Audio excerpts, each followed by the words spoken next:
Okay, hello everyone. Welcome to the workshop where we're going to talk about economics and how do they work. So what we're mostly going to focus on is banks, central banks, and then just the idea of how you impact economics. So we're going to try to keep it relatively, easy in the sense that we're not going to talk about too complex things. But it's still very good that you made the homework because it means that we already have the same acquired level about inflation, which means it will just help the workshop. So what I'm going to do is first just discuss how we're going to make an economy case. So we're going to do this by just looking at one specific motion, and then we're going to go through all the framing that is required for this motion. And in that way, you learn a lot about the economy. So the motion in question is, for the purpose of this debate, fiscal central banking refers to an economic system that grants central banks the mandate to cross circulation of money in the economy through fiscal policy in addition to monetary policy. Under the system, central banks can define limitation for the size of the budget, but not its distribution, i.e. they can decide rates for various taxes and limits or increase overall government spending, but can decide what the money is spent on. In times of economic crisis, this house would implement fiscal central banking. It was a motion from Belgrade WUDC when it was still online. So let me just immediately ask you a question. What do you think wins this debate? This, the primary question you should always ask yourself during prep time, which is, what wins this debate?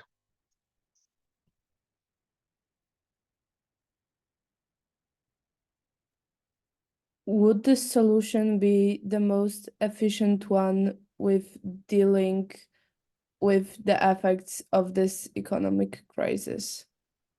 Yeah, that's indeed a good choice. What did I say? It's indeed the question. I've got to add to the slide. That's okay.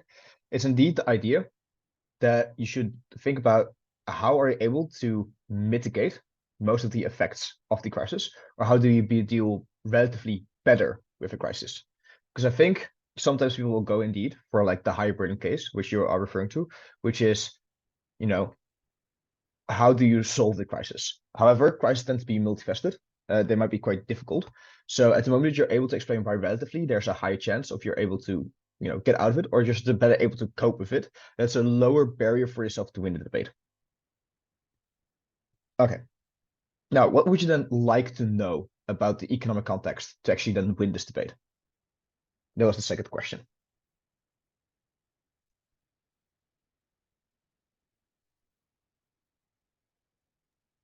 What are central banks and what they do? Exactly. What else would be quite useful? Maybe someone else than Ada? The exact difference between fiscal and monetary policy and how that affects things. Yeah, that's good. And what else can we want to know? Like we want to know exactly the fiscal policy. We want to know about central banks. That's also very big in this motion. How the economic crisis looks like, or how it might maintain. Exactly. I think those are the main question I want to ask. So these are kind of like more framing things. So first thing might be just very trivial, but like what exactly is a crisis? But then the framing comes even more important, which is about how do these happen, where and when do they happen, and then indeed the question becomes what exactly are, or who are the actors that are involved in this motion, and then the implementation. So why would this specific motion work? So what is the economic mechanism that will resolve the issue? There's always kind of questions that you can ask yourself in framing to then make your argument clearer. Now, basically, then there are four things for an econ case to kind of work. It is first, you need to know the context. So this is the where, when, why. Then you need to know the specific mechanisms. So how is it that the economy works? And then you need to know the actors. A lot of actually econ cases, especially when it's about, how should the central bank act, or should we give more power to them, all that kind of stuff, actually is oftentimes more of actor analysis. So there are oftentimes, even if you don't know the exact economic nuances, just being able to really describe well how a central bank works or why it might be a good or bad actor can be just sufficient to just win the debate. Because even if you don't know the exact economic know-how, it still explains to us why it's bad to give a bad actor more power. And this is also still very useful to know what the context is, or how the specific economic mechanism works, because then you can highlight what the impact is of giving, somewhat bad this power, or you can be a bit more detailed in how this exactly works. So what we're going to do now is we're going to focus first on these two things. So the exact mechanism around inflation and that kind of stuff was already homework, but other stuff we'll also highlight. And then later on, we'll talk a bit more about the actors. So let's just have a recap of inflation. So Kay, tell me, what was inflation? Artificially putting money into the economy and then prices rise because there's more money, Okay. etc. So which is the inflation part? Is it the act of putting more money in? I think it's Or the is it- general rise of costs of services and Yeah, goods. Yeah, it's indeed the last one. Just like prices go up.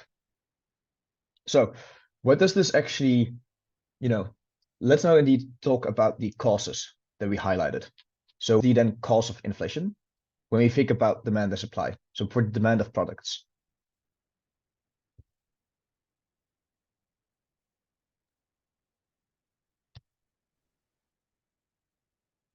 Wait, sorry, what was the question? So the question is, the demand of products might go up or down, but if it goes up or down, when does it lead to inflation? How are those linked? They're through a few different ways. First of all, you're going to print more money in the economy. The money itself is worth less. Second of all, there can be lowering interest rates, meaning people can borrow more money again back into the system. The last one, there can be a cost push in transportation, in products, or through different means that the products themselves are more expensive to produce. Okay, so let's just talk about the two first things you talk about, which is you print more money or you have like lower interest rates. How does that create a higher price? Because a price is always made of two things. It is demand for the product and then supply for the product. And then the price goes up because the demand changes or the supply changes. So what does printing more money do for the demand of products? People have more money, so they can buy more products. So the demand goes up, so the price goes up. Exactly. And Peter, the other example that you used for economics, which was the cost, like the push-up costs, what would that mean for the supply of products? This will mean for the supply of product that it is more expensive to A, transport, or B, produce, meaning they can't have a profit, therefore they need to increase their prices so they can maintain profits. Okay, that's true. The specific mechanism I try to go for, but you're also explaining how inflation works in that way, is the supply for products might be low, because if there's a lower supply of products, then that means that people are willing to pay more for it because there are just very few of it. So think here of like diamonds. There are very few like natural diamonds and they're artificially kept low. And the idea then is that this, reeks up the price. So the best way to do oftentimes in economics case is to keep it at level, in the sense that you work out every specific mechanism. So it's like, okay, you have the cost going up for products, which means it's harder to move them or more expensive to move them, which means you have less of the products. They're like people still want these products, therefore the price of these products go up. So if you just have that explicitness, it becomes very clear how one thing links to another thing. Now, indeed. So this is the answer that we already discussed. Now, we're going to talk a bit more about prices to highlight this, and I'm going to then ask you how exactly inflation comes into play with this. So the first thing that we're going to talk about is the short-term debt cycle. So these are cycles of debt that tend to happen every like 8 years, something around that time. So it is just quite intuitive. The idea is at the moment, you just have, companies being able to borrow money, then they can invest that in the business. But also people have more money because there's just a growth in the economy. So this is oftentimes when it is cheap for people to borrow money, or overall when the economy goes quite well, then people oftentimes believe that they are able to take things such as a mortgage or a car loan to be able to repay. So there's a form of optimism in the economy. Now, at a time, it will happen that you're going to overconsume and overspend. And there are a couple of reasons for this. The first thing is that not always people are rational. So they might be indeed in that positive bias where they feel like everything is going to be fine, and therefore it's okay for me to uptake this mortgage. But also, secondly, there is to a certain extent a necessity to borrow as much as you can at the moment you are a company. Because at the moment, someone else borrows more and is able to invest more in the market, then they might take your market share. So there's to a certain extent a bit of a race to the bottom, as you can say. Therefore, you're overspending and like over consuming. And also another specific note is, at the moment you loan things, that basically means that you're spending now more, and then later on you need to spend less to then pay these interest and all this stuff. So necessarily, because you are loaning, you need to at some point give up this luxury. That is because you need to pay it back. Now, at that point, there's going to be a, like, I guess you could call it like a tipping point, at which point the debt is too large and you're not getting more out of it. So you're not getting much more money out of this, which means that oftentimes the interest rates, for example, for loans go up, or companies might default, like they might not have made enough profits to be able to pay off their debt. And then that's the time that you're going to have, the economy going down. So what oftentimes happens is they need to pay, for example, the loan towards the bank, and then that isn't spent in the economy. And when it isn't spent in the economy, no products are bought, which means that, again, those companies make less money, which means they also need to fire more people because they need to cut down cost of the stuff, but also because companies now are unable to pay off their loans, or they might need to, pay off their loans and therefore can't spend things, so just like expanding their business. That means that they just need to cut down people, get them out of the jobs, and then save money that way. So let me then ask you a question. Where does inflation come into play in this short-term debt cycle?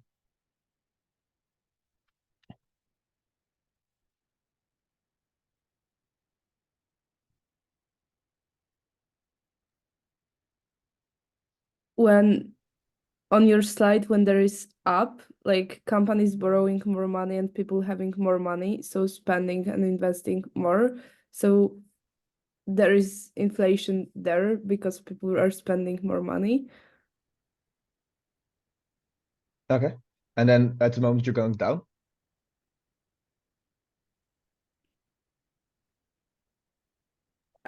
Would that I guess then there's logically, I would say, no, economically, I would say there's no inflation there because people are not spending money there. But logically, it doesn't make sense. So you might say there might be relatively less inflation, not maybe no inflation. Okay. Hannah, you wanted to say something? Yeah, I just wanted to say that it's like a decrease in inflation, but not necessarily deflation. Yeah, exactly. I want to note, I think it's also stated in homework, there are very, very few cases in which deflation actually happens. So I think the only case that I know of, like in somewhat detail, is Japan. And there are like multiple economic factors kind of like playing into this. Oftentimes there are still people who still want products, and there's still oftentimes still a economy that is relatively growing, which oftentimes just requires inflation to happen in the first place. Because at the moment that you have inflation, people feel like the money isn't worth as much, next year. So therefore they're going to spend it now, which then again increases demand for products. So it's kind of like a self-fulfilling prophecy in that way, that you're therefore going to then also have a higher inflation. So I think this is important because we now have a link that kind of explains that we have maybe short-term debt cycles and inflation, and they link together, but not maybe the way that we are kind of like used to, right? Because at the moment we're looking at, past crisis, which is maybe like the COVID crisis, there we saw that there was high inflation. So this kind of like tells us, okay, crisis might be different, and there might be other factors that explain inflation than just, supply and demand. And it isn't just that because there is a crisis, there needs to be more going on. Now, let's then talk about the long-term debt cycle. So the long-term debt cycle is even more problematic, which is supposed to happen every couple of decades. So this is less frequent. The idea is that at the moment people have taken on debt, then that debt might outgrow the extra income that people have. So people haven't invested it wisely enough over such a long time that there's going to be a lot of people who are going to default very majorly. So you still had some people defaulting in short-term debt cycles, but here we're talking oftentimes about way larger companies. We're talking about sectors and that kind of stuff. So this is also oftentimes when you've had structural overvaluation, because oftentimes the idea is that a specific thing, such as a stock or a house or anything else, will increase in value. But at the moment that it's actually structurally overevaluated, people are too hyped up about something, then that means that at some point, it might be the case that people need to cash out these things that they had. So because again, there's a short-term debt cycle coming up and all that kind of stuff. And then they need to outpay the debt that they had. But then they find out that the thing that they thought was really valuable actually wasn't that valuable. And people are unwilling to actually pay those like very high amounts that people expected it to yield. Which then means that these big companies then go down. So this is oftentimes a structural form of overevaluation. So I want to highlight two examples here. The first one is the dot-com crisis that happened in the early 2000s. The idea was there's a really big hype around internet. And a lot of investors invested in new things on the internet, like new sites, new forums, all of this stuff. The thing is, there was oftentimes no monetization idea in the short term. So people were like, we don't know exactly how to monetize it yet, but we will figure it out along the way. The problem is that they weren't really able to monetize it sufficiently. So the problem was just people just overhyped this idea of the internet. Then massively people invested in it. Then they found out that there was no structural way to make money of it, like yet. And then the structural overevaluation basically led to a lot of companies defaulting, and therefore was a big crash. Now, another crash that you might also know is the 2008 housing crisis, where, again, there's a whole workshop I can give about 2008 crisis. But I think the best way to say it is just, there was just a overpromising of mortgages. So people got mortgages that were way too high for them, that they were never able to pay off. You have people owning multiple houses. The agencies, which then said how safe the loan supposedly was, were basically lying about it. So then banks just invested or bought off these loans from other banks, and then they basically bought off worse loans. So there's just a structural form of overvaluation happened. Then at some point, an Icelandic bank just went down.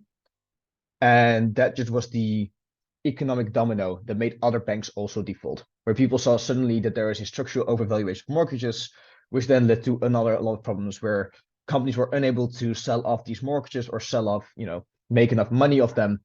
People were unwilling to get them, which then meant that they were unable to pay off the debt because they oftentimes got into debt to then buy these investments to then make money off later. So it just then all didn't work out. And that just happens on a very large scale. And it's also like the difference between the short-term debt cycle and the long-term debt cycle, because the short-term debt cycle is, it is bad, like there is a crisis, but it isn't as bad as the 2008 crisis. So I don't know if you have, still memories from it, but there's still a lot of things where there's a lot of political upheaval. There were a lot of problems. It was significantly larger than just the recession and then going up from the economy that we have in general. I think also, this is the picture that I have here, which is the fact that you just have a very big crisis. Maybe I didn't exactly explain yet what this picture is.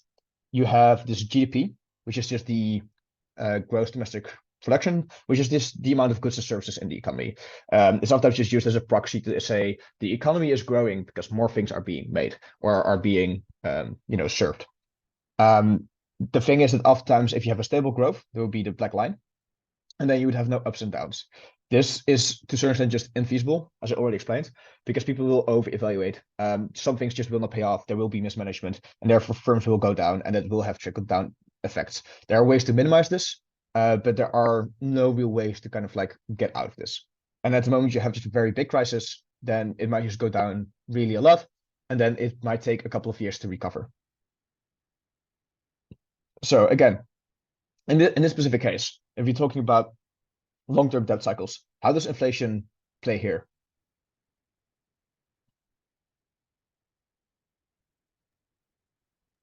I feel like it's mainly after the crisis that it massively increases again. Okay, so it is again that at the moment things go down, there's going to be lower inflation, and then when it goes better again, then you expect higher inflation. Yes. Yeah. So indeed, what this shows is that there is no trivial link between short-term debt cycles and long-term debt cycles and inflation. If we're just using the basic model of inflation, which is just you have a lot of money and therefore people want a lot of stuff.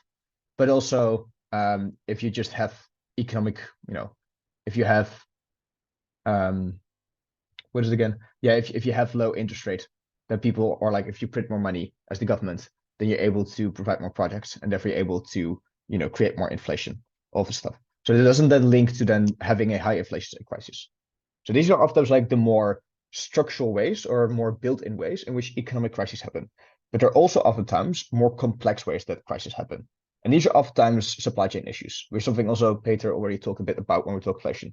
So let me just ask you, can you think of any causes for supply chain issues? For example, wars, when you have some products that cannot be transported or cannot be produced in certain countries, so you cannot import them or something. Yeah, do you know what kind of products are specifically bad for this? Resources like oils and so on, and probably also like food products from certain countries. Exactly. The main reason also why oil and gas is specifically important is because it's something that we structurally need in the economy.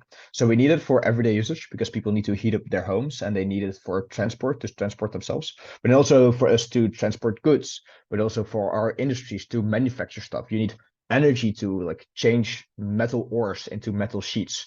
And therefore you just need these kinds of forms of like oil and gas, and then also food, because people will always need food. So that is why the wheat shortage caused by the Ukraine-Russia war is so bad, because it just means that people just have their basic needs that they need every single day, that they structurally need, then those costs are going up, which then has a huge impact on their lives. So this is then oftentimes the case where there is just a less supply, which means the prices go high, but also the demand for these products are also still the same, right? Because everyone still needs food and your economy still needs oil and gas to work. So what oftentimes happens is this also means that you have companies who then downsize. So they have a lot of cost. They need to limit their costs so they're able to subsist a bit longer in the economy, which means that oftentimes also employment goes up. So how does inflation come into play in this specific context?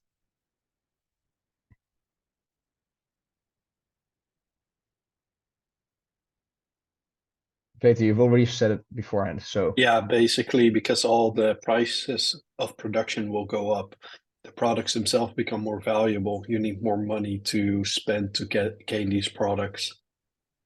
yeah, okay. So now I've already given you a bit of a context of what the economic crisis is and how it happens. So now you've had this information, try to process a bit. How would you use this in the debate? So in this specific motion, how can you use this information?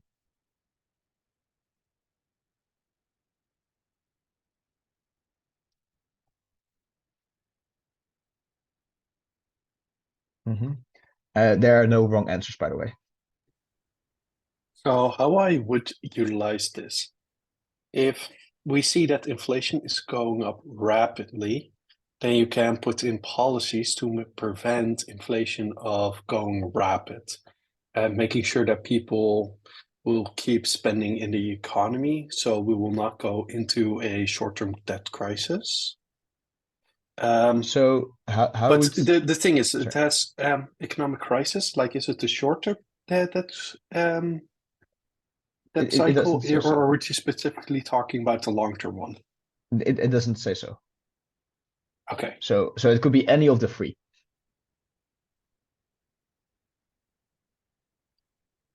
So what would you say is maybe the kind of frame that you would use? I would if I would be government, Yeah. there's going to be an economic crisis. I would especially focus on the crises so we can make sure that we're not going to give them too much power. Then I would say if there's going to be like a huge decrease in demand, we can make sure that people have more money to spend and try to stabilize the economy in that way, preventing the the debt cycle of becoming less severe. Okay. So this is the idea for like short-term and I guess also maybe long-term debt cycles, right? People can spend more money in the economy and that will solve it. Correct? Yes. Okay, that's also good. Let me ask you then a specific question about this. If you, as like the central bank, want to spend a lot of money during the crises, what could be like, what would you need to do to make sure that you're able to do the policy again, the next crisis?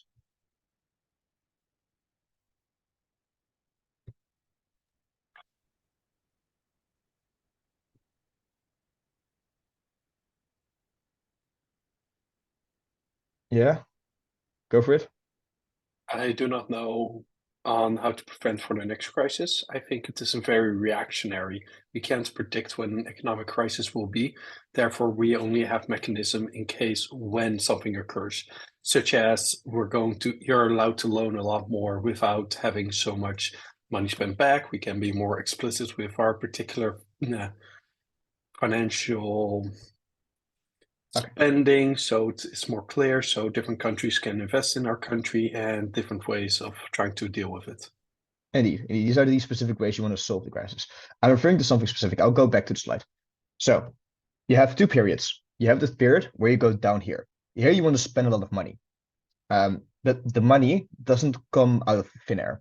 You as the central bank need to either print extra money or you need to sell things via government bonds. What are government bonds exactly? The idea is basically that you're going to sell these bonds, and the idea is that later on the governments will buy these bonds back, and then they can basically people who are buying these bonds are then giving money to the government, and the government can then use these for projects. And the thing is, the idea is governments are very stable and says that they tend to not go bankrupt. The only state that has gone bankrupt ever, I think, is Argentina twice. But I think overall, a lot of governments are very stable investments. So therefore, people are willing to buy these bonds because they feel like in the future they will make a profit. Because you pay as the government interest over the bonds. So the thing is, at the moment you want to print a lot of money here, or you want to sell a lot of bonds here, you will need to actually make sure that at the moment the peak goes up here, that you're saving money, right? Because there needs to be some way that you're able to prepare, right? Because you cannot continue lowering the interest rate. You cannot continue to print even more money because that will just go worse and worse and you create more debt for your government. So what you want to do is you want to make sure that at this peak, people still like, you kind of like create a buffer for the next crisis. What is the problem?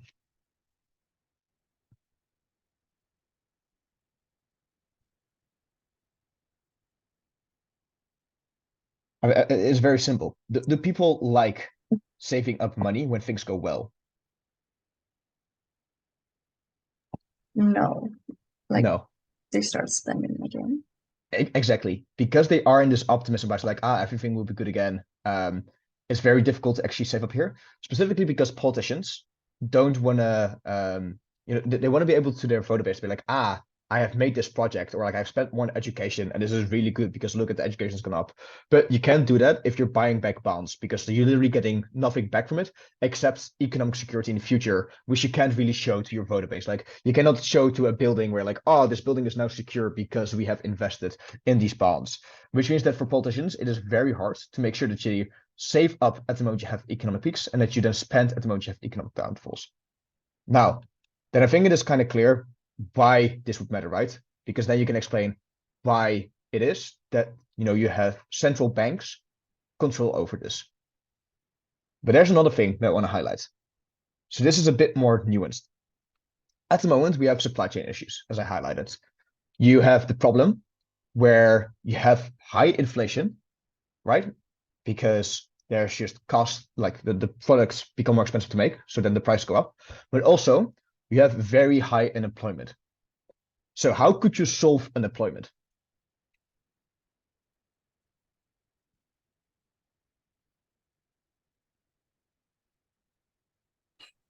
It sounds like a stupid idea, but create more job places.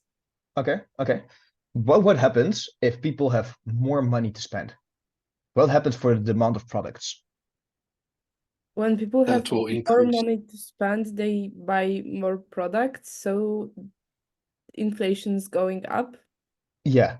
So the problem is you have unemployment, you want to solve it, but then consequently, you're also increasing inflation because the amount of money that people have goes up, and therefore people can spend more in the economy.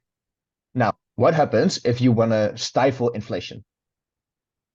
And you would do it in a very classical way. So you just say you would spend more money, you would like make it cheaper for companies to come to you, all of this stuff. Or yeah. If you want to do it the classical way, you would do the opposite. So you would say you would make it harder for companies to come and expand all this kind of stuff. How would this harm you? Lower economic growth, less employment. Yeah. So this means that at the moment you have supply chain issues.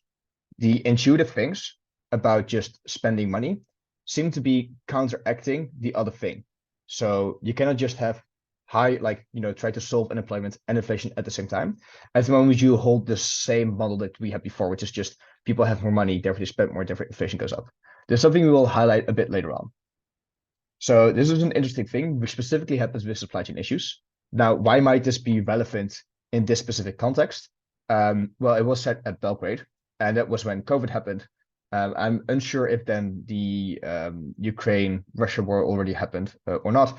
So, but there were a lot of things about this specific context where you have high interest rates, high inflation rates, and also high unemployment rate, which is called specifically stagflation. So you also know why it might be really bad in this time to have policy which might not be able to solve it. Now, let's dive a bit more deeper into the actors so we can explain a bit more how they look like. So, firstly, just talk about the basics, just an absolute basics, which is just a bank. So the bank has just quite simple things that it needs to do. It is a place where you deposit your money. And normally you'd get an interest rate on this money because you keep it in the bank and they can then use it to invest it. This often is very low and often lower than inflation, but it's a way to make people spend less because it might be cheaper than to actually keep it on the bank. Secondly, they loan out money. And at the moment that you take a loan, you pay interest rate on this. And these interest rates, they kind of like determine the economics. So at the moment you have a very high interest rate, it becomes very hard to loan out money. It also becomes more likely that you want to put your money in the bank. Also an important thing to note is that banks oftentimes use some of the money from the deposits and some of the money that get paid back in loans to invest in the economy. This can be either explicitly by giving out loans, and at the moment they give out these loans to companies. Companies might grow, or these banks might also like buy stocks, might also buy things such as mortgages, as we stated, from other banks, all of this stuff. So they're quite important for the functioning of the economy. So this basically happens if interest rates go up, and the opposite then also goes when interest rates go down. Just for time reasons, I answered the question because I want to go to a bit more of an interesting actor, which is central banks, because it is very intuitive to think about, okay, we have banks determining it, but there's kind of like a, sugar daddy or sugar mommy that is above these banks, which is called the central bank. So let me maybe first explain what the personnel is of central bank. So most of the time, or the majority of people in central banks are technocratics, which means that they are not necessarily elected democratically or elected by politicians, but rather they are there because they are very smart and they know a lot about the economy. And it is oftentimes that they also want to be there because it can be seen as very prestigious, right? You're literally in control over one of the most powerful institutions within central bank, and a lot of people apply for it. So it's oftentimes very strict selection program for who can actually make it. So that's oftentimes why you have very good technocrats in this. But sometimes there is some way that you have governmental representation. So I know that in the Federal Reserve, one of the persons on the committee is like a political appointee, or have people who are like ministers who are represented within specific committees within the central bank. I think oftentimes, just for the ease of debating, you can just assume that most of it is technocratic because you can go into a lot of nuance, but for all practice and purposes, it is not necessarily linked to the government. It isn't voted on. It isn't something that, it has like a specific mandate. It is just specifically that there are just people who are very smart, who know how the economy works, who try to then solve the economy. This is also important. You have representative of banks. And this is also very intuitive. If you look, for example, at the European Central Bank, because there are people or like countries that have the same currency, the euro, and different countries have different needs. And to make sure that these countries are represented and to make sure that the central bank knows what's going on and can give right advice, you need to have people who represent the other banks and industries. So if they know that there's a lot of like shortage in their reserves, then there's just a direct way of communication there. But also at the moment, you just have a central bank giving specific advice to other banks. It is good to just have someone who's already from these banks to basically explain what the context is, or might explain what the possible downfalls or negatives are with, having specific reserve requirements going up or whatever. So this also immediately bleeds a bit into what the specific responsibilities are of a central bank. So the first thing is it prints money, as I stated. So if the moment a government wants to spend more than they get in, then the money needs to be printed. And this is also then how the government bonds work, as I already explained before. They also set interest rates to other banks. So this is why it's like the sugar mommy, sugar daddy from other banks, because it basically loans out money towards other banks that they can use to either loan out to businesses or to buy and invest in the economy. So to buy maybe mortgages from other banks or to invest in buying stock from companies and all this stuff. And at the moment that these banks need to pay suddenly a higher interest rate, they're able to then they need to pay that. So then they need to make more revenue. So that's why they then also increase their own interest rates. And at the moment, interest rates go down. These banks are still competing with each other. You don't want to be the bank that has too high interest rates, because then other people would take loans from other companies, or they would move their deposit accounts to other banks. So that's also why they then follow suit and then lower the amount. So there is still some small variation in which some banks have might somewhat higher interest rates than others, but these are oftentimes in the like 0.1 percent points differences. Also, another thing they do is they can just set requirements for other banks. So they can tell you need to have this amount of reserves, or you need to have that amount of gold in your bank, and all that kind of stuff. But also they just have like a policing functions. So they can just give like unwanted advice. So like, oh, you have overspent or overinvested in this one specific sector. You should like be wider in your investments. Then, they can give you that advice. Also, oftentimes banks listen to this. The idea being that, again, it is the people that, can put in requirements for banks. So, you want to listen to that, but also you're still kind of like dependent on loans. But also another thing, which is more indirect, is at the moment, the central bank says that you need to do something and you go against it. Then it seems to other investors that you are very bad and you're not listening to the central bank, which oftentimes trusted, which means that, again, these investors might leave for other banks, which is another like indirect mechanism for why these banks listen. So now I explain what central banks are. How do they then differ from governments?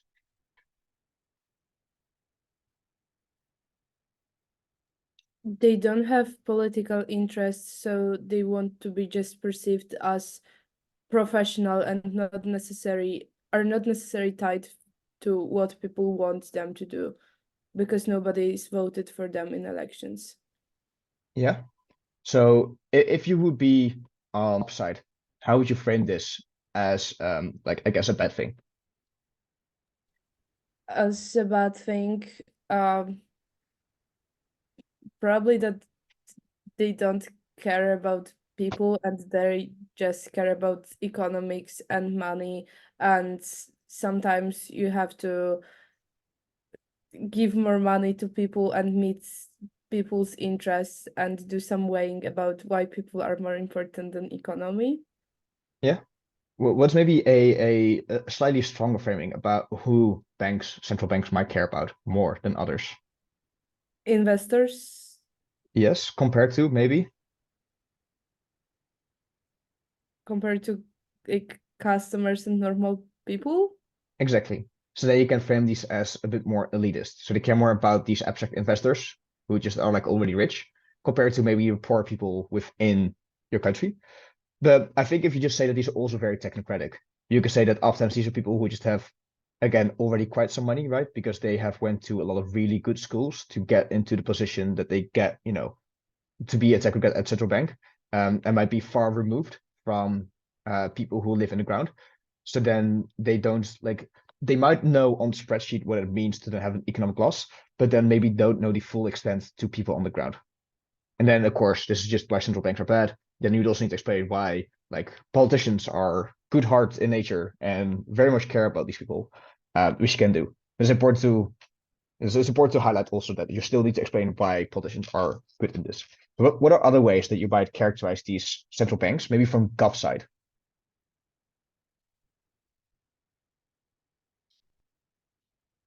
I would focus again on, if we're going to be political, then you're going to have like a lot of influences, not particularly what the best policy is, but more what the best policy is on paper. So you're going to invest for long-term stability. Doesn't look as fancy as putting down a new bridge. Exactly. So you could just say, again, because they're not technically elected, they have more capacity to do long-term vision. They also have a higher incentive to, because they still want to leave like a legacy and they want to be the central banker that just fucked up the economy for short term and then did it in the long term. But for politicians, they do have that short-term incentive, even if they do care about creating legacy, because at the moment they don't talk about the short term. There will be politicians who will, and then they will get outcompeted. So it's again a race to the bottom for politicians, where you just don't do good economic plans. So,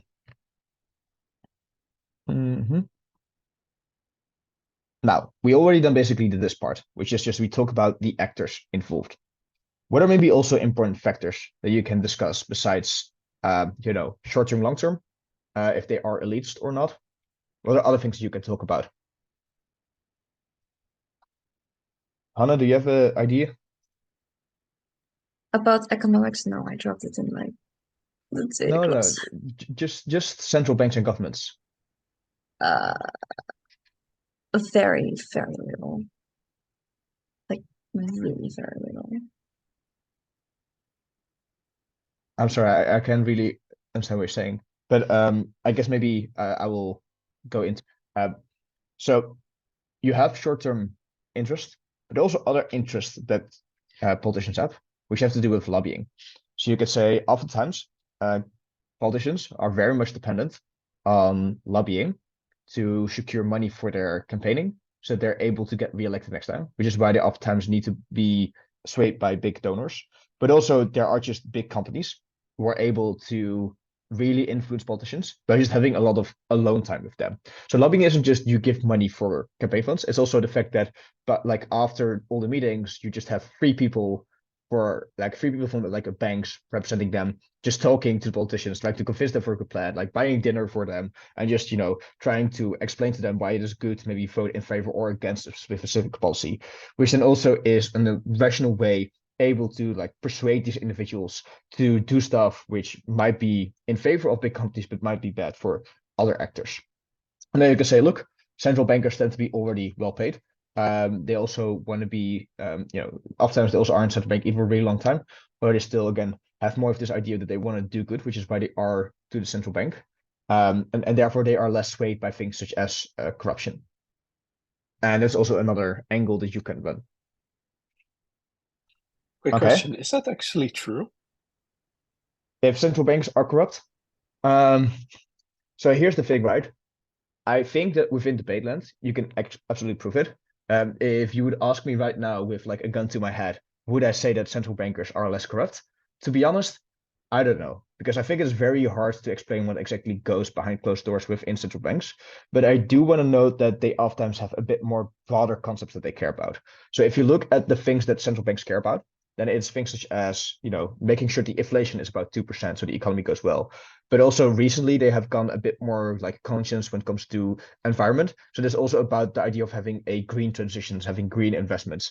But then also they try to go a bit more wider with like a bit more social aspects, which are making sure that unemployment is also, not too high and make sure that people have a life and that kind of stuff. So for me, it seems like just on that basis, there seem to be broader things they care about, and that there are also a lot of academics who know the pitfalls of like maybe some general neoliberal policy that we'd have implemented like in the 90s, and therefore care more about making sure that the policies also are actually good for the environment or are also good for people on the ground and all of this stuff. But I don't know for 100% sure if this is also actually the case. And I think it's very hard for anyone to say that they do know, because again, there are multiple central banks. A lot of things, if they would happen behind closed doors. And also it is very hard to really prove corruption on a large scale. But just from the knowledge that I would have, I'll be able to explain why central bankers are overall a bit more conscientious than politicians. But again, you can also on the other side frame the opposite, right? Where you can say, again, lobbying is important, but it's only important if politicians, like if the electorate of the politician don't care enough about specific policy. So they might not care specifically about whether a company gets just a bit more tax cuts because they don't really see it that much.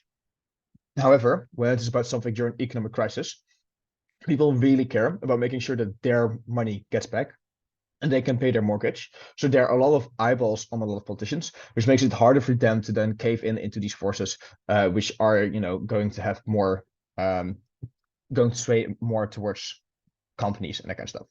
And then you can just do weighing which happens more often, which happens more likely, and in what way will they be persuaded. So you can argue either side when it comes to corruption, for central banks in favor, or against central banks, but also for politicians.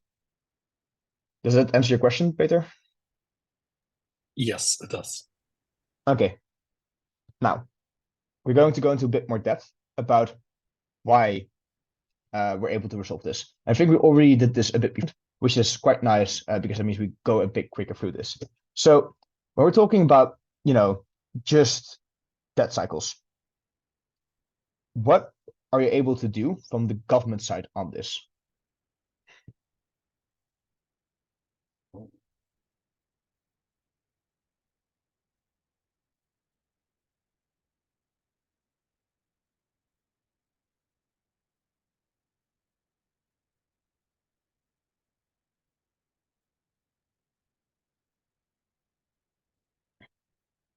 Okay, we already discussed this a bit, so people can maybe come up with things we already said, or maybe can come up with new ideas. How would the government be able to solve debt cycles? Okay, so when there's going to be high consumption, then you're going to prevent as much money being spent. So when there's going to be less consumption and deflation, you want to spend more money. Yeah. But how would you spend as the government? What would you do? First not spend and then spend a lot when you need to spend. Yeah, but what would you spend it on? Oh, you spend it on infrastructure. You're going to spend it on schooling. You're going to spend it on ways that will facilitate the economy to thrive further. Maybe allowing different companies, like decreasing the taxes, so it's going to be more appealing to move to your country. Different activities like this. Oh, okay. So let me then ask you the specific question about one of the examples you have, just to go again a bit more to the nitty-gritty. How do you think education will be able to solve, or get you out of this crisis? We're going to have more education that will force students.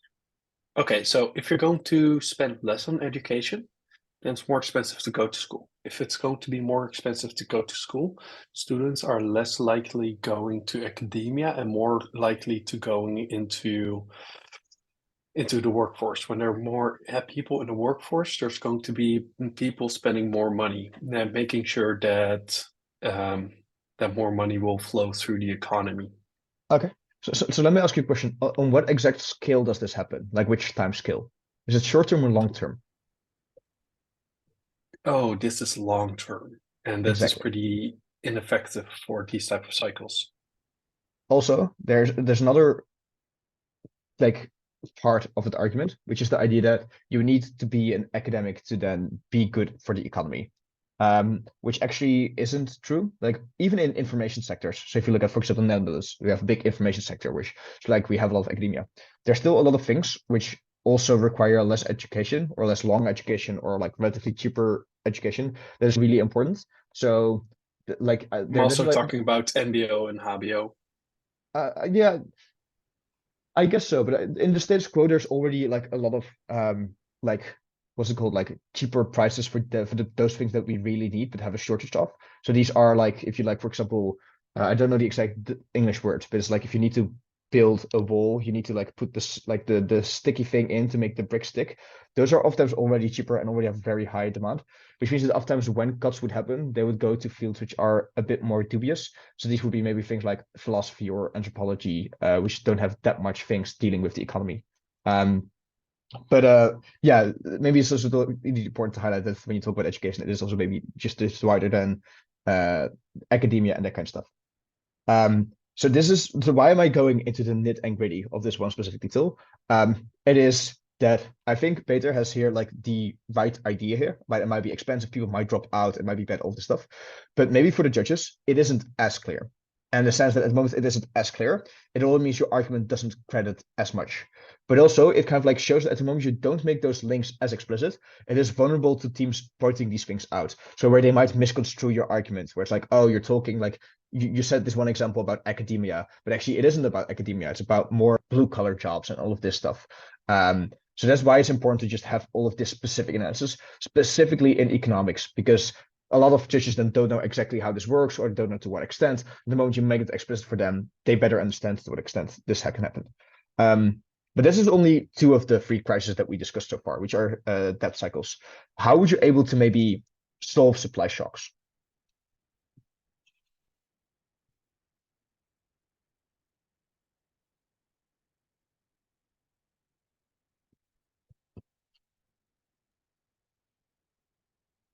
Okay, in cases of war, I would focus on trying to have mitigating forces there, like the UN in locations where there's a lot of conflict in water, preventing both sides to attack the supply chains, making it easier for ships to go through. For example, at the moment in Israel and Iran and all the Middle East region. Okay, that is absolutely good. You try to mitigate the specific factor that is harming your supply chain. What else can I you would do? also focus on making the cost of transporting from one country to another country a lot lower. So the thing is, with America, they did the exact opposite. Like the import costs, they made sure that it's very expensive to prevent Americans buying Chinese products. But you can, in these cases, you can lower it, making it cheaper to move these products, wanting people to buy more of the product so it leaves the country easier. Okay. Let's say the other side would make this argument, right? We say we would want to let me maybe branch this out, and then you can react how you would react from the other side to attack this point. Just if we have supply chain problems, we want to make it quite cheap for you to import, but also we're going to maybe try to create infrastructure in such a way that it's going to be cheaper and easier to transport, and therefore overall the cost of products will go down. How would you respond to this as the other side? I would say if you go to immediately focus on infrastructure for temporary problem, I don't necessarily see why it is going to be that efficient. You're going to spend Yeah, a lot of money into a sector that you're not going to use for that long. that's a very good response. It is not time scale wise, it doesn't make sense, but also even if it is for the short term, it might work on long term. Another thing is you will need to explain why the extra import things will make it like the lesser cost for imports will now mitigate the fact that you have a lot of expensiveness to buy the oil in the first place. And here, what this means is not that it is impossible to explain this, but rather you need to explain that the scale to which import costs or other costs are making it hard for you to trade means that you're able to mitigate significantly the effects of the supply chain going like being fucked up, right? Because if there is just a lot of lack of oil, that might be cheaper to then produce it and that kind of stuff, but then still you need to have access to buy it in the first place. And if you're outbid by a richer country, then you might have been able to build new infrastructure that makes it cheaper, or you might have made import costs low. But at the moment you're just outbidded and you cannot afford to buy it, even if it's cheaper for people, it might not solve the specific issue. So you need to explain how you're able to exactly solve this issue. But it also then immediately gets into the other stuff that I wanted to highlight, is you can try to find alternatives. So at the moment you're talking about oil and gas, there are other maybe new green alternatives which might provide you with electricity, which might then help your economy. Now, let's then talk. I think this basically already explained for the government side. So now I'm going to ask you the exact same thing, but now for central banks. So maybe someone else than Peter. Can you explain me how can central banks try to resolve these economic crises?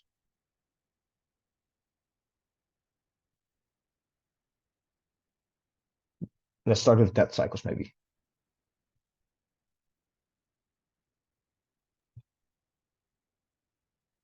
regulate how much money people can borrow or people can have.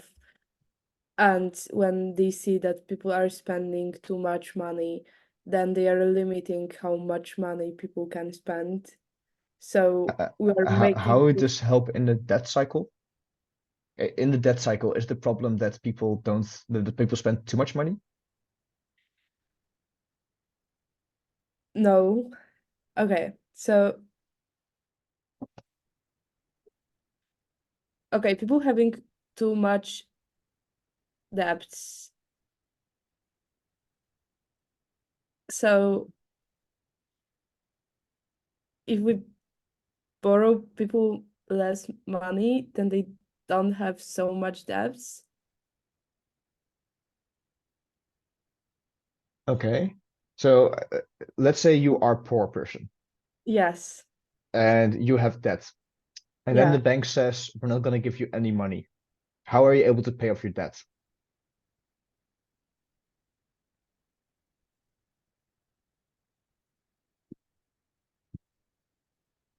That's a difficult question.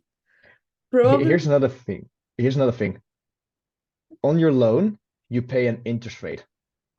So at the moment they make it harder for you to loan, they make the interest rate higher.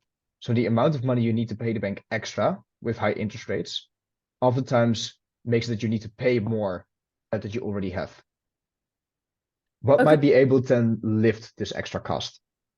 So maybe we should do the opposite and we should lower the interest rate so people are more able to pay off their debts. Yeah. What is also another effect if you make it easier for people and companies to loan? They are richer and they are starting spending more money. Yeah. And what's the consequence of that? Inflation. And what's the consequence of that? Um, more money going. No.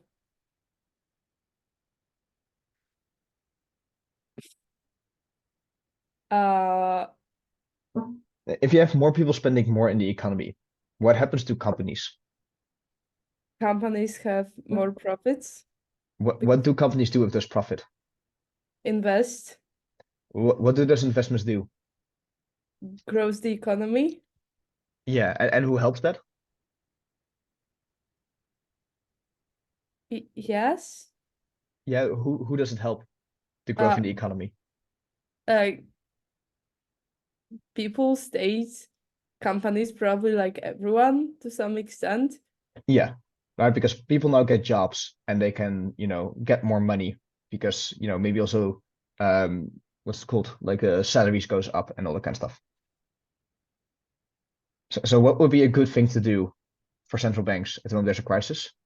Lower interest rates. Exactly. What would happen for supply shocks? Do you have an idea?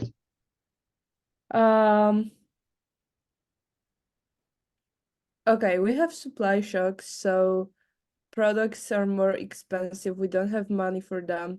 So we need to, maybe we can, I would say we can print more money so we have more money so we can use this money to buy these products even if they are more expensive, but that's probably not what we should actually do. Like printing more money doesn't sound like a solution. Okay. Let's highlight this. This is indeed a bit more of a complex issue. So for central banks, if you heighten the interest rate, it becomes more expensive for people to buy the product that they need.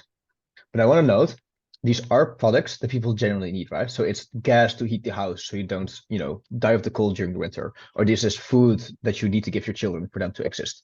So making it hard for them to pay the stuff doesn't actually help. And also, you have indeed inflation, but the inflation isn't caused by people spending too much money. It is a supply cost issue. So actually, hiring the interest rates will be bad because it doesn't solve the inflation part. Only thing it does is make it worse on the side of unemployment or people's situation.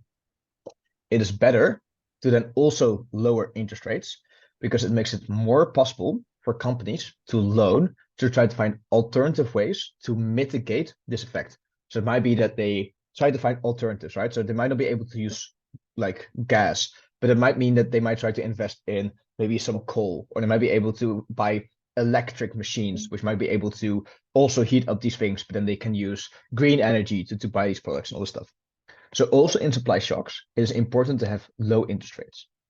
Now, I basically now explained what it means for central banks to actually try to create good policy. However, what happens if central banks and government plans don't align?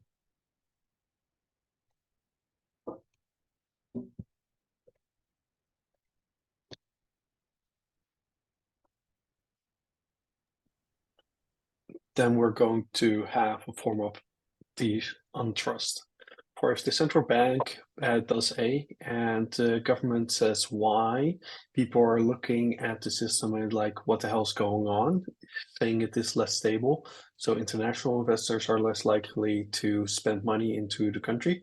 And people from their own country see, okay, there's something weird going on, and it is better to not spend money right now because I'm not sure what is going to happen. Okay, that is true. Another thing to maybe consider is one of the things that might happen is that governments, at the moment that the crisis is lifted, they might want to spend more money. However, the problem with this is that central banks, who are maybe a bit more long term, want to higher interest rates because, again, they want to save up for the next crisis. But also another thing, right? Because what happens if you lower your interest rate from 2% to now 1%? Next time a crisis hits, you need to now lower the interest rate from 1% to 0.5%. And then from 0.5% in the next crisis to 0%. And then it goes, okay, what are you then going to do? Like lower the interest rates to give like negative interest rates, which then means that people get money to loan money, which means like it becomes very unsustainable and very hard for central bank to do so. So there are also another structural reason why they want to like high the interest rate. But here's the thing, right? If it becomes more expensive for companies to loan and to expand all this stuff, and the government is spending money on projects, the cost of those projects also goes up because companies now have a higher cost. So it's also that you're just literally working against making the plans of the government even more expensive. So therefore, it's also important to have it in line, not only because of investments, which Peter explained, which is good because you need investments to make companies grow and to make sure that they create jobs and all of this good jazz as we discussed, but also because it just means that you just have things that are more in line.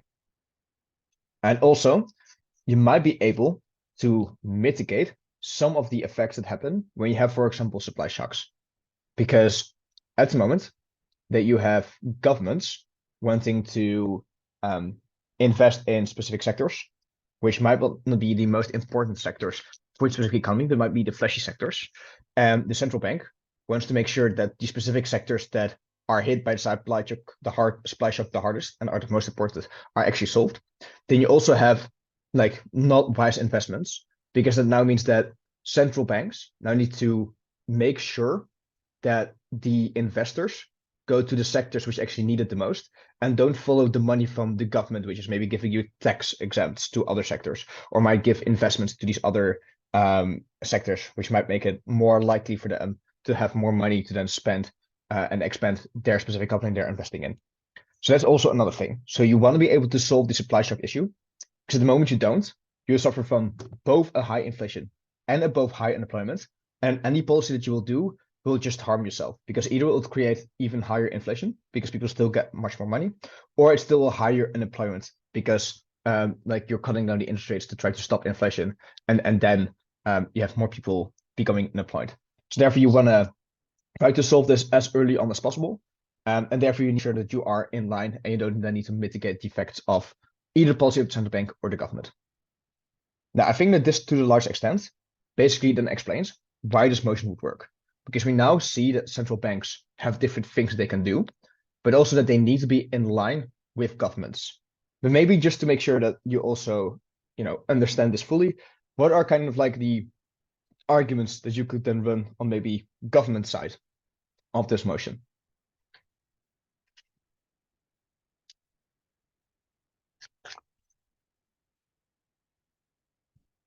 It can be arguments we already kind of stated. It can be different framings that we had discussed already, or just completely new arguments that you've just come up with.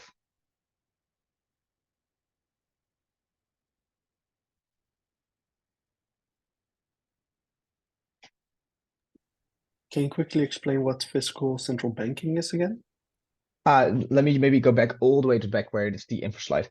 The basic thing is it just means that central banks have power over the amount of money the government is going to spend, not necessarily how they're going to spend. And they might be able to decide not only interest rates for banks, but also tax rates and all that kind of stuff. Okay, so the argument that I would make is one of the biggest issues is after a huge economic crisis, the economy needs to stabilize again. This form of stabilization, when it looks like, oh, it is going well, gets people finally excited, especially on how bad it has been before. So they're willing to spend a lot more. But then the government it will promise that they can invest because previously they couldn't invest that properly because everything was going bad and looks bad. And now they have a high incentive of spending a lot of money. The central bank of able to influence the government can prevent these huge extra expenditures during the good times, making sure that the economy will be more stable, and when the cyclic cycle comes with deflation, able to prevent inflation of occurring that to such a bad extreme. Exactly. I think the most important thing that's maybe a bit difficult to frame and explain is why at the moment that the central bank has control in crisis time that will also influence policy afterwards. I think there are like two ways to do this. I think one, at the moment you're just earlier out of the crisis, which you can explain by all these mechanisms that you highlight. That means that you need to spend less in the first place, which means that the amount of money that you spend and every amount that you save is lower later on, which means it is easier for politicians to hold. Or you could say, look, most likely don't happen in a dialogue in which government wants to be like, oh, we want to have more money than you're going to give us, at which point the central bank can say, okay, we are willing to maybe up the amount of money that you can get right now in the crisis, but only if you put in clauses for the regulations that you're going to, I don't know, pay back these bonds, or you're going to like invest less in, or like, you know, not spend this amount of money in that sector after you've done so during economic crisis. Those are maybe like two specific ways in which I try to explain it when I gave the speech. But indeed, I think that this is exactly the idea that you want to go for. This is exactly the right argument. I just want to highlight where the specific step is that you might need to highlight. What could you run from opposition side? Ada, do you have an idea? From opposition sides, characteristics that central banks don't actually care for people, and analyzing why is it important to care about people in a crisis times, and then analyzes why governments care about them more because of elections, responsibility, blah blah blah. Yeah, exactly. And I think that this kind of highlights a thing that I want to do later on. So let me just go back again to where we were. It's actors, it's the impact. Yeah, so we now are here. There's the last thing I want to discuss, which is impacting. And I'll try to do this quickly because we're getting at the end of the workshop. This was basically just a slide, and we should just go into exact detail how expanding the economy basically works. But I think I already did this when I questioned Ada already about how is it that higher or lowering interest rate actually helps people on the ground. So if you want to take a look at the slide, you can do it. I'll upload the PowerPoint. I don't think this is the most important thing to discuss right now. What is important to note is a couple of things. Three things mainly. Firstly, at the moment, you're going to have some characterization where the government might be good or bad at implementing something. Note that that oftentimes means that this happens under both sides. So you need to know if it is tactical for you to explain why the government has good or bad incentives, or why central banks might have good or bad incentives. Because the moment you explain they have bad incentives, they have so on the other side as well, on your side as well. So therefore, you need to explain why we maybe giving them specifically this power is bad, why it might worsen their interest, or why it might, the other thing might cancel their bad interest out. That's to say, you need to explain what is comparative here. And the other thing is you need to have a very great clarity in links. I think I already tried to explain this. So at the moment that you're going to talk about, okay, we're going to invest in X sector, and that's going to solve an economic crisis, then you need to explain why is it that specifically this is important? How will this investment look like? How will this use? How will this trickle down to people down on the ground in the way that they get jobs? All of this stuff. And the third reason is, and I think this is also basically what Ada is kind of doing with her argument on opposite side is, look, a lot of econ debates are about the economy. A lot of them are also actor analysis motions. So this is very explicitly about, are central banks better or are governments better? So it's very much actor analysis. But also, there are oftentimes arguments outside of economics, which might be very powerful. So these are economic, like political things. So does this help poor people equally as rich people? But also, will there be a form of political instability? What will this mean? Is this even morally just to do so in the first place? And therefore, I think it is something that sometimes people just get a bit overwhelmed by when they see econ motion, that they think that this is only about the economy, but you can really make it also about other stuff, about politics and that kind of thing. And also a very last thing is, specifically in econ debates, try to only bring one extension.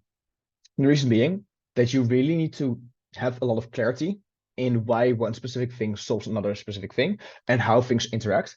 And at the moment you are not that clear, it just becomes very hard for the judge to understand why you would weigh over other teams, because it's unclear if you're certainly getting to your impacts, but then also you still need to explain why maybe your specific economic impacts are more important. So one side might say that unemployment will go down their house, and you might say actually the amount of money households will have will go down, or like will go up on the rest of the house.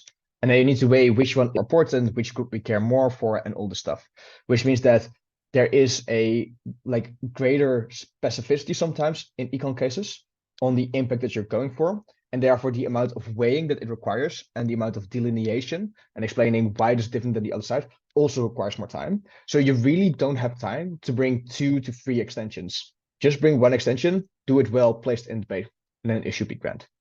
So we basically talked about a lot of things.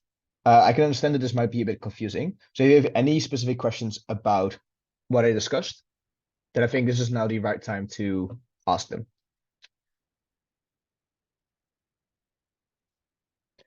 It might also be some extraneous stuff where like, oh, I read about this. Can you maybe explain what this means, or if this links to what you've talked about? Yeah, one of the things is in America, there was a promise about trickle-down economics. If businesses will be good, people for on the ground will also be good. But what I have also heard a lot of rhetoric about that it just doesn't work. So how does it come into the debate? So I think the specifics of trickle-down economics is you have really rich people, and if you just give rich people more money, that's only good for the economy because they will just spend it more in the economy, and it will just do good for people because people buy products and those are made by people, and these people will then, hire other people and they'll create more jobs, all this stuff. So the problem with this specific case is that I think it's like 2 things. Firstly, it is not even necessarily true that they buy more stuff. So what might happen is they might spend on the market. So they might buy houses or might buy land, which actually makes it more expensive for people to buy land or houses because there's a high demand for it. So people on the ground who don't have as much money basically get fucked out of having a house. So actually it becomes more expensive to do so. And the second thing is that oftentimes as well, they spend on things that are more luxury products, who oftentimes has a very huge margin for another rich person. And then that rich person again buys something that is very expensive because they have that rich lifestyle, and then that also this margin goes to other rich people. So the people who are on the ground making, for example, these expensive Gucci bags, still get paid below minimum wage and very poorly in developing nations. But then the people who then sell them and the people who own Gucci will still make a lot of money. So those are two specific ways in which trickle-down economics doesn't work. And then the opposite of this would be you have a policy which then would either tax rich people, or when you're having a policy, it's not just, oh, we make it easier for rich people to get more money, but rather we are going to distribute wealth, or going to make sure that when they invest in stuff, it also goes back to people on the ground, community, and that kind of stuff. So you can say like, you can invest in housing, but we're going to put on rent controls, and you cannot keep the house empty. So you cannot make as much profit, and you cannot speculate on the house that you've bought. Does that explain how trickle-down economics works or doesn't work, and what the alternative would be? Yes, it does. I just also have one other issue, is that more profit for a company isn't necessarily always good for the consumer. For example, Amazon, when they're going to make a lot more profit, they usually price gouging other companies out of business, like make it so expensive that they can't compete anymore. They're going to be like, in total, they're making a profit, but that isn't necessarily good for the economy and for the people living in the economy. GDP went up, but the consumer welfare went down. Okay. I think that's very interesting. But I also definitely think that this is, within the debate, to kind of like use the debate terms. So I think the reaction to this is, it isn't that Amazon gouges these companies out, but rather that Amazon just has created a superior product, which means that it is easier for people to have access to these products. And also they are for a cheaper price, which means it is way more affordable for people on the ground to even get this, which is just better for them in the first place. That's like the first thing. It's like, they're actually not gouging these people out. They're actually competing in the most cases. But also secondly, Amazon also just has a lot of research and development that they're doing, which they're only able to do because they are quite big. So this is your general argument in favor of big companies or monopolies, that they have unique access to creating technologies that normally wouldn't be accessible for people. So and they could say this is very important because this technology means that it is very easy for people to live their lives. If you're talking about medical, technology, then this clearly saves people's lives. All of this stuff. So that would maybe kind of like a response to this. But I think that you can definitely also nuance the point, which is abstract growth for economies or companies isn't good. It's very still important to explain why it is likely for them to invest them in good ways. And then you can explain why companies will not invest in good ways or will invest it in good ways. So you can say it will invest in good ways because it will do all of this R&D, but you can also say it will invest in bad ways because there is currently no regulation against these forms of monopolies. Okay, interesting. Thank you very much. Okay, if there aren't any more questions, I will now stop the recording.